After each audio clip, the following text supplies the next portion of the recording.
नमस्कार, आप देख रहे हैं फर्स्ट फर्स्ट इंडिया न्यूज और मैं हूं आपके साथ हिमा साहू। वक्त हो चला है फटाफट 50 खबरों का। लेकिन इससे पहले एक नजर आज की प्रमुख सुर्खियों पर। बिहार में वोटर्स ने एक बार फिर बड़ा उलटफेर कर दिया है। पहली बार चुनाव मैदान में उतरी जन स्वराज के प्रशांत किशोर ने बांकीपुर विधानसभा सीट पर जीत दर्ज कर ली है। सांसद विधायक नहीं, अपने गाँव का सरपंच बनना चाहते हैं। अभिजीत दीपके ने बताया सीजेपी कैसे करेगी काम। रांची में भी खड़ा हो रहा जंतर मंतर। 32 की उम्र में बेरोजगार एक युवती का दर्द। मुंबई में अपने ही देश में बेरुखी का शिकार पाकिस्तानी नागरिक पुलिस स्टेशन में रहने को मजबूर। सावन के पहले सोमवार में नूह में ब्रजमंडल जलाभिषेक यात्रा शुरू। सुरक्षा के कड़े इंतजाम, 22,000 पुलिसकर्मी तैनात। डीके शिव कुमार को लगा झटका। कैबिनेट विस्तार से पहले हो गई बगावत। क्या कर्नाटक कांग्रेस में होगा बड़ा उलटफेर। केरल में बादल फटा या मौसम विभाग से हुई चूक। बारिश ने मचाई तबाही। 15 मौतों से आईएमडी पर उठे सवाल। पप्पू यादव के आवास पर चप्पल कांड और मारपीट की जांच तेज। सीसीटीवी फुटेज खंगाल रही दिल्ली पुलिस। कई धाराओं में एफआईआर। बांकीपुर उपचुनाव परिणाम में 10% मुस्लिम वोटर्स, लेकिन इकलौते मुसलमान उम्मीदवार तनवीर को केवल 664 वोट मिले। लोकसभा में हंगामे के बीच न्यायाधीश संख्या संशोधन विधेयक पारित। कार्यवाही दिन भर के लिए स्थगित हुई। छात्र प्रदर्शन की आड़ में अपराधी को सुरक्षा नहीं, सीजेआई सूर्यकांत ने सिंघावी को समझाया। आपराधिक इतिहास का मतलब एफआईआर पर कही बड़ी बात। राम को कोई लेकर नहीं आया। राहुल और पप्पू यादव समेत कई नेताओं पर हुई एफआईआर। डिम्पल अवधेश ने खोला नया मोर्चा। अब सीएम थलपति विजय सरकार ने संभाला मोर्चा। पहाड़ी पर दीप जलाने का विरोध, सुप्रीम कोर्ट से झटका। चढ़ावा चोरी से संतों का कोई वास्ता नहीं। पप्पू यादव के नाटक पर बोले राम गोपाल यादव। कसमंडी में विवाद। राजा कंसा पासी किले में मंदिर में जलाभिषेक पर अड़ी लाखन आर्मी। अपराधी को सीएम बनाएंगे तो तरक्की नहीं होगी। बांकीपुर में बढ़त के बीच पीके का बीजेपी पर हमला। बांकीपुर में छा गया प्रशांत किशोर। 2025 में हार के 9वें महीने बाद ऐसा क्या बदला कि बीजेपी को उसके गढ़ ने ही पछाड़ दिया। गांधी के हत्यारे हैं, उन्हें हमें एंटी नेशनल कहने का कोई अधिकार नहीं। अभिजीत दीपके का आरएसएस पर हमला।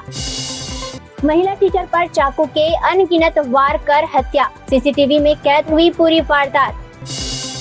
यूपी विधानसभा परिषद में चंदा चोरी, कत्ते छोड़ो के गूंजे नारे। राम मंदिर दान विवाद पर सरकार और विपक्ष आमने सामने। सदन में पहली बार पूरा वंदे मातरम का गायन। कार्यवाही मंगलवार तक स्थगित। नागपुर में E20 पेट्रोल के खिलाफ नितिन गडकरी के घर बाहर कांग्रेस कार्यकर्ताओं का प्रदर्शन, इस्तीफे की मांग। 1 अक्टूबर से बिना यूसीसी नहीं मिलेगा पेट्रोल। गुरुग्राम, फरीदाबाद समेत 14 जिलों के 775 पंपों पर लगेंगे ANPR कैमरे।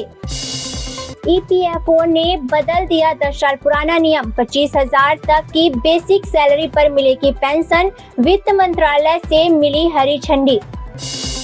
जहां भिड़े थे भारत चीनी सैनिक, वहां भारत बिछाने जा रहा रेलवे लाइन। 17 किलोमीटर लंबे नेटवर्क से होगा कनेक्शन। जजों की संख्या बढ़ाने वाला बिल लोकसभा में बिना बहस के पास। सुप्रीम कोर्ट में अब 34 की जगह 38 जज होंगे। बिहार में वोटर्स ने एक बार फिर बड़ा उलटफेर कर दिया है। पहली बार चुनाव मैदान में उतरी जन स्वराज के प्रशांत किशोर ने बांकीपुर विधानसभा सीट पर जीत दर्ज कर ली है। विशेष नेगी बने ईरान में भारत के नए राजदूत। आईसीसी का भारतीय मूल के खिलाड़ी पर चला हंटर। मैच फिक्सिंग की वजह से लगा 8 साल का बैन। भारत दौरे पर आएगी ऑस्ट्रेलिया अंडर-19 टीम। भारतीय मूल के खिलाड़ी को मिली स्क्वाड में जगह। पाकिस्तानी स्पिनरों को बेबस कर वेस्ट इंडीज ने दिखाया असली दम। ग्रुइस के अर्धशतक से मजबूत हुए मेजबान।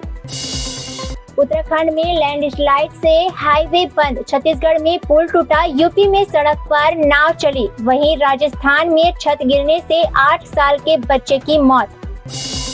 कांवड़ लेकर निकली मां ने जुड़वा बच्चों को दिया जन्म। यूपी में मुसलमानों ने श्रद्धालुओं पर फूल बरसाए। काशी विश्वनाथ मंदिर के बाहर सपा का स्टॉल। बैनर पर लिखा जो सनातन है वही समाजवाद है। एयरपोर्ट पर नौकरी के नाम पर जालसाजों ने फंसाया। वाराणसी में 500 देकर खुलवा दिए 2 अकाउंट, 4.55 लाख का ट्रांजैक्शन। IIT BHU में नौकरी के नाम पर 20.5 लाख की ठगी, रजिस्टर की फर्जी मोहर और लाइन से दिया ज्वाइनिंग लेटर जब्त। वाराणसी में संतों ने किया देवव्यापी सनातन शंखनाद। अखिल भारतीय संत समिति ने कहा, हर जिले में सनातन विरोधियों को करेंगे बेनकाब।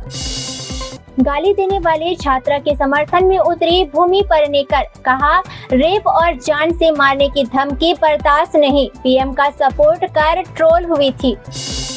रितेश की नौकरी खतरे में, होस्टिंग पर सलमान खान ने उड़ाया मजाक। सोहेल की पूर्व पत्नी पर कहा, महान भाई ने इल्जाम खुद पढ़ लिए। रणबीर कपूर की रामायण में मेकर्स को रामलीला महासंघ की चेतावनी, रिलीज से पहले हमें फिल्म दिखाएं। विवादित सीन न हटाने पर सिनेमा घरों के बाहर होगा प्रदर्शन। युवाओं पर लाठी और पेलेट गन चलाने को लेकर खड़गे का PM मोदी पर बड़ा वार। ट्रंप बोले, ईरान पर फिर हमला कर सकता हूं, लेकिन लोगों को मारना नहीं चाहता। आज फिर से होगी बातचीत। निर्मल पुरजा का आखिरी वीडियो आया सामने, चोटी से पहले आया बर्फीली मौत का तूफान। ट्रंप पर भरोसा कौन करे, इजराइल और सोशल मीडिया से मिले हमले रद्द करने की खबर। यूरोप की नदियां सूखी तो बाहर आया इतिहास, मैमथ से लेकर हिटलर के जहाज तक मिले। भारत के फैसले से नेपाल मजबूर, सीमा पर यात्रा के लिए लगाई बड़ी गुहार। अमेरिका के साथ कोई वार्ता नहीं, ईरान ने हार्मुज पर भी क्लियर किया अपना प्लान। बांग्लादेश में हिंदू संत चिन्मय कृष्णदास को मिली जमानत, फिर भी सलाखों के पीछे रहेंगे। PUK के चुनाव में सहपाठ सरकार ने की धांधली, पाक राष्ट्रपति के बेटे और पूर्व विदेश मंत्री बिलावल का बड़ा आरोप। पाकिस्तान के खैबर पख्तूनख्वा में फिदायीन हमला, 5 सुरक्षा कर्मियों समेत 14 लोगों की मौत, कई घायल। पुनीत के जहाजों का काल बना यूक्रेन, 3 हफ्तों में 200 टैंकरों पर हमला। UK, इटली और फ्रांस भी पुनीत पर टूट पड़े। दूसरे विश्व युद्ध के बाद सबसे बड़ा हमला टला, ट्रंप ने ईरान से नई बातचीत करने का दावा। हमें संविधान के अधिकार चाहिए, पाकिस्तान में हिंदू संगठन की हुंकार, UN से भी लगाई मदद की गुहार। जीत उसकी होती है जो कार्यकर्ताओं का सम्मान करता है, PK की जीत पर रोहिणी के भाई ने तेजस्वी पर तंज कसा। पाकिस्तान में शांति रैली बनी निशाना, सुसाइड अटैक में 14 लोगों की मौत। PUK चुनाव में धांधली का आरोप, शाहबाज सरकार पर भड़के बिलावल भुट्टो। हार्मुज में भारत के लिए खुशखबरी, ओमान के प्रस्ताव से खुल सकता है तेल का रास्ता। तो फिलहाल आज के इस बुलेटिन में सिर्फ इतना ही। देश और दुनिया की तमाम छोटी बड़ी खबरों के लिए जुड़े रहिए फर्स्ट फास्ट इंडिया न्यूज के साथ।